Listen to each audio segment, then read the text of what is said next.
ഈ പെണ്ണും വേണ്ട. ഈ പെണ്ണായാൽ നമ്മുടെ രഹസ്യങ്ങളെല്ലാം അങ്ങനെ അറിയും.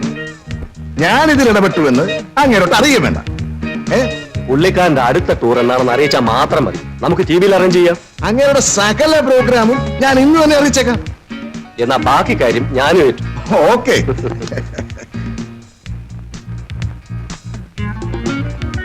ഇതാ, ഇത് കുമാരന്. അയ്യോ, ഇത് വേണ്ടായിരുന്നു. വേണം. എപ്പോ വന്നാലും ഇതെനിക്ക് വാങ്ങാവുന്നതേ ഉള്ളൂ. ഇപ്പൊ വന്ന സ്പിറ്റ് ലോഡിൽ എനിക്കൊരു 50 ലക്ഷം രൂപ കിട്ടും. അതിലൊരു വിഹിതം നിങ്ങൾക്ക് ഇരിക്കട്ടെ. ആ, ഞാൻ ഇറങ്ങട്ടെ. You continue. രാധേ, ലുക്ക് ആഫ്റ്റർ ഹിം.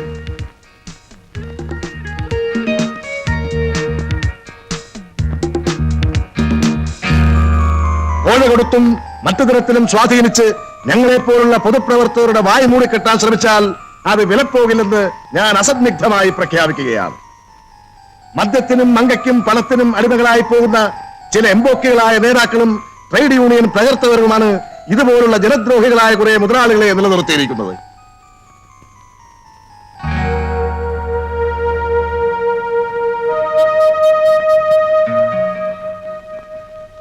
കുട്ടി എന്താ ആലോചിക്കുന്നത്?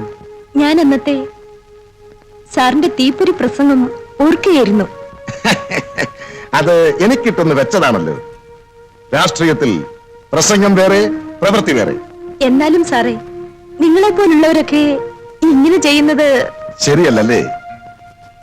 അന്ന് ഞാനൊരു ട്രേഡ് യൂണിയൻ നേതാവ്, ഇന്നോ MLA. ഒരുപക്ഷെ നാളെ ഒരു മന്ത്രി. എക്സാക്ട്ലി. വിശപ്പും വികാരവും എല്ലാവർക്കും ഒരുപോലെയല്ലേ?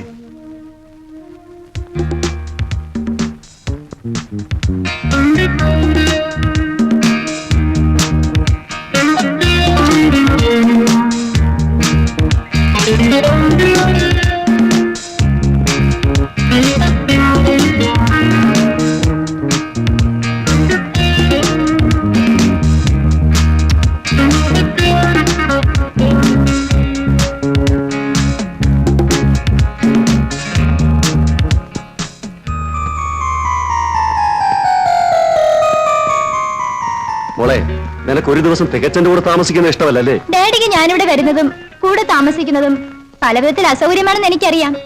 I feel bad to disturb you so. ഓടി അസത്തെ. എന്റെ കൂട്ടുകാരികൾക്ക് എന്നെ പിരിഞ്ഞിരുന്നാൽ ബോറടിക്കുമെന്ന് എപ്പോഴും പറയും. ഞാനില്ലെങ്കിൽ ഹോസ്റ്റലിൽ ഉറങ്ങിപ്പോകുമെന്ന് അവർ പറയുന്നത്. എനിക്കും കാണണ്ട. എനിക്ക് കാണാൻ നീ ഉണ്ടല്ലോ. അപ്പോ ഞങ്ങൾ മുറിയിലേക്ക് പോവുക.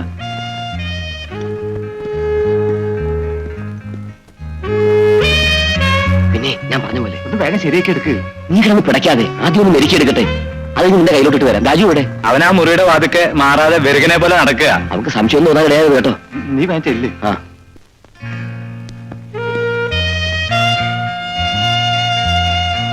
നീ ഇവിടെ ഇങ്ങനെ നേരം വിളിപ്പിക്കുകയാണോ? വാ, പോയി കിടക്കാം.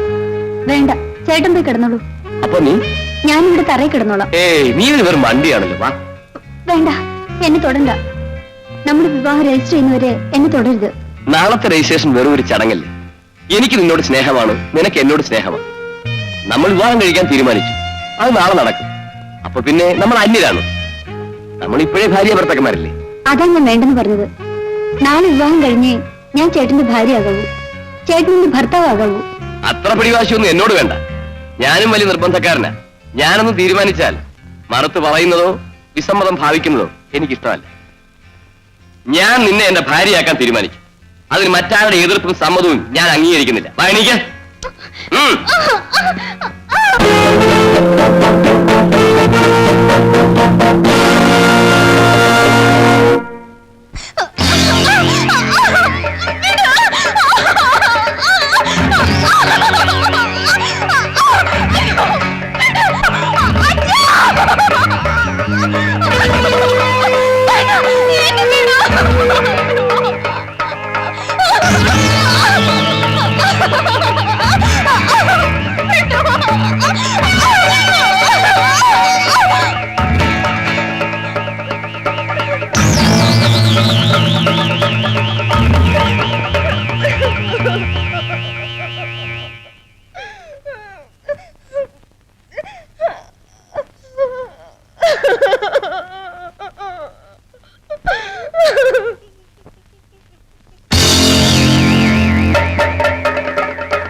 എടുത്ത് വണ്ടി എടുത്തു. വരൂ, കയറിക്കൊള്ളൂ.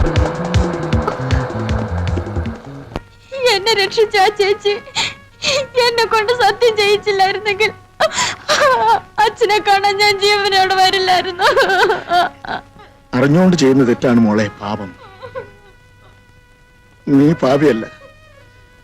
എന്റെ പൊന്നു മോളെ, നീ കൂടെ എന്നെ അട്ടേച്ചു പോയാൽ എനിക്കിനി ആരുണ്ടടി മോളെ. നിന്നെ രക്ഷിച്ച ആ ദേവതയെ ഒന്ന് വിളിക്കും മോളെ. ഞാനൊന്ന് നന്ദിയെങ്കിലും പറഞ്ഞോട്ടെ.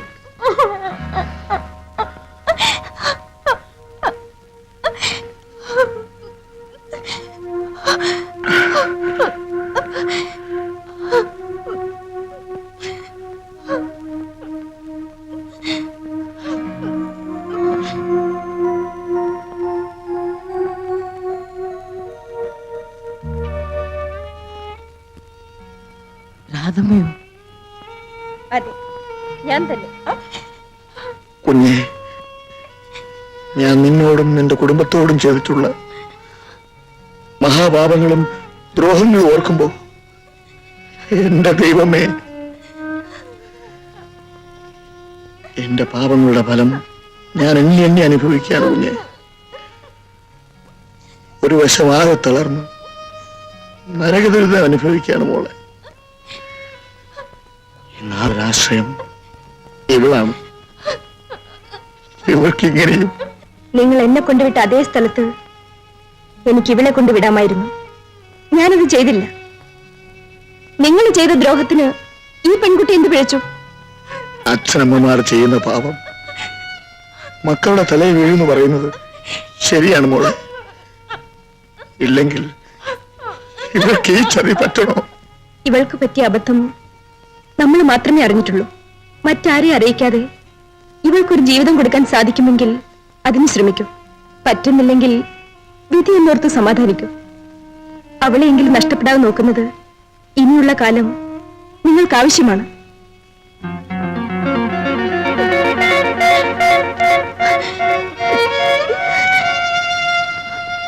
ഇതാ കുറച്ച് പണം. നിങ്ങൾക്കിന്ന് ഇതാവശ്യമാണ്.